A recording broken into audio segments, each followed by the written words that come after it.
এই যে টিকিয়া বানানোর জন্য আমি ছোলার ডালকে প্রথমে 3-4 ঘন্টা ভিজিয়ে রেখেছিলাম আর গরুর মাংসকে এইভাবে আমি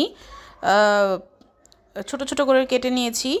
এইবার প্রথমে কড়াইয়ে ছোলার ডাল এবং মাংসের টুকরাগুলো দিয়ে এর মধ্যে আমি দিচ্ছি শুকনা মরিচ অল্প একটু, আদা রসুন বাটা, তারপরে হচ্ছে লবণ আর হচ্ছে তেজপাতা দিচ্ছি। এরপরে দিব হচ্ছে হলুদ, মরিচের গুঁড়া, ধনিয়ার গুঁড়া, জিরার গুঁড়া এবং এর সাথে দিয়ে দিব হচ্ছে লবঙ্গ, দারচিনি, এলাচ, এইগুলো সব পরিমাণ মতো। এখানে আমি হাফ কেজি গরুর মাংস ছিল আর হচ্ছে ছোলার ডাল ছিল হাফ কেজির একটু কম, মানে প্রায় সমান পরিমাণেই দুইটাকেই নিয়েছি আমি। অনেকে বলে ডাল বেশি হলে ভাজা যায় না, ভেঙে যায়, এরকম কিছু হয় না আসলে। একটু পরিমাণ বেশি হওয়ার জন্য আমি ডাল এবং মাংস সম পরিমাণে নিয়েছি। আপনারা চাইলে মাংস আর একটু বেশি নিয়ে ডাল একটু কমও নিতে পারেন। এইবার আমি এর মধ্যে দিয়ে দিচ্ছি সামান্য একটু তেল। সব গরম মশলা দেওয়ার পরে একটু তেল দিয়ে এটাকে সুন্দর করে মাখিয়ে নিচ্ছি। চুলার উপরে কিন্তু চুলার জাল জ্বলছে, এটাকে একটু মাখিয়ে কষিয়ে নিব হালকা। এই দেখুন ধোয়া উঠছে। এইভাবে এটাকে নেড়ে নেড়ে একটু কষা কষা হয়ে আসলে, পানি বের হয়ে আসলে এর মধ্যে আমি দিয়ে দিব পরিমাণ মতো পানি সেদ্ধ হওয়ার জন্য। গরম পানিটা ব্যবহার করার চেষ্টা করবেন, তাহলে সেদ্ধটা ভালো হবে। প্রেসারে দিইনি, কারণ প্রেসারে দিলে বেশি নরম হয়ে যাওয়ার সম্ভাবনা থাকে। এরকম আস্তে আস্তেই আমি নামিয়ে নিয়েছি। দেখুন এটা কিন্তু খুব সুন্দর সেদ্ধ হয়েছে। এটাকে এবার আমি প্রথমে ব্লেন্ডে চেষ্টা করেছিলাম, কিন্তু ব্লেন্ডারে কেন যেন হচ্ছিল না, মানে মাংসগুলো আস্তে আস্তে থেকে যাচ্ছিল। এই কারণে পরে আমি এটাকে পাটায় বেটে নিয়েছি।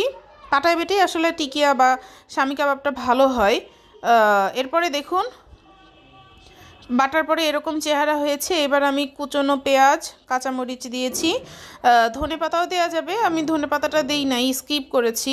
পরে ধনেপাতা মানে আরও আছে, ওইগুলোতে দিব। এটা তৎক্ষণাৎ খাওয়ার জন্য আসলে করা হচ্ছিল। এর মধ্যে আমি ডিমের সাদা অংশ দিয়ে দিলাম। ডিমের কুসুম না দিলে ফেনাটা হয় না। অনেক সময় দেখা যায় যে কুসুম দেওয়ার কারণে কাবাব বা টিকিয়া তেলে দেওয়ার সঙ্গে সঙ্গে অনেক ফেনা উঠে যায়। সেটা কিন্তু আসলে ভাজতে অসুবিধা হয় বা তেল উপচে পড়ে বা ঠিকমতো ভাজা হলো কিনা দেখা যায় না। এই কারণে আমি ডিমের কুসুমটা অ্যাভয়েড করেছি।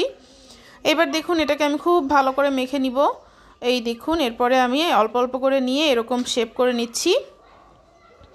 এইভাবে কিন্তু আমি এটাকে প্রায় বেশ কিছুদিন ডিপ ফ্রিজে এভাবেই রেখে সংরক্ষণ করতে পারবো। জাস্ট ভাজার আগে আধা ঘন্টা আগে নামিয়ে ভেজে নেওয়া যাবে। আর এই যে আরও একটা শেপ করে আপনাদেরকে দেখাচ্ছি। তো এই তো তৈরি হয়ে গেল খুব সহজে স্বামী কাবাব বা টিকিয়া। তো এই রকম করে আমি অনেকগুলো করে নিয়েছি। এইবার ভাজতে চলে যাচ্ছি। কড়াইয়ে এরকম ডুবো তেলে এরকম করে এক পাশ লাল হয়ে এলে তারপর উল্টাবেন, তাছাড়া কিন্তু ভেঙে যাওয়ার সম্ভাবনা থাকবে। এই দেখুন কি সুন্দর হয়েছে, কোনো ভাঙা নাই, কোনো ফেটে যাওয়া নাই। খুব সুন্দরভাবে এইগুলোকে ভেজে নিয়েছি। এইবার আপনাদের সামনে একটু উঠিয়ে দেখাচ্ছি। তৈরি হয়ে গেল সুন্দর টিকিয়া। আপনারা অবশ্যই ঘরে তৈরি করে খাওয়ার চেষ্টা করবেন। এটা এমনি খেতে তো খুবই মজা, পোলাও, ভাত সব কিছুর সাথেই মজা লাগে। তো থ্যাংক ইউ।